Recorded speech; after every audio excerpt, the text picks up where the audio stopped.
রবিবার মানে কি মাছ মাংস খেতেই হবে? মাংস হবে না শুনে ওদিক থেকে আওয়াজ এলেও আর যাই রান্না করো না কেন, পনিরের তরকারিটা কিন্তু করতেই হবে। তার জন্য প্রথমে কড়াইতে জল গরম করে তাতে 1.5টা পেঁয়াজ, 4 থেকে 5টা রসুনের কোয়া, এক টুকরো আদা, কয়েকটা কাজু বাদাম, শুকনো লঙ্কা, কাঁচা লঙ্কা ও একটা টমেটো সিদ্ধ করে ঠান্ডা করতে দিয়েছি। এদিকে কড়াই তেল গরম করে পনিরের টুকরোগুলো হালকা করে ভেজে নেব।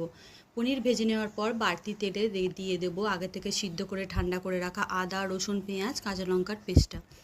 মোটামুটি একটু কষিয়ে দিয়ে দেবো জিরে গুঁড়ো, হলুদ, নুন ও কাশ্মীরি লঙ্কার গুঁড়ো, সামান্য চিনিও দেবো।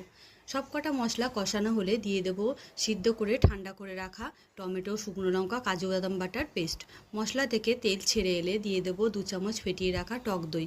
সব কটা মশলা ভালো করে কষিয়ে দিয়ে দেবো জল। মশলা ফুটে এলে দিয়ে দেবো আগে থেকে ভেজে রাখা পনিরের টুকরোগুলো।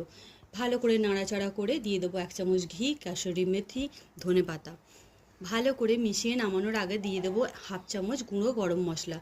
আর এই পনিরের তরকারিটা বানিয়ে একবার ভাত, রুটি, পরোটার সাথে খেয়ে দেখুন, দারুণ লাগবে।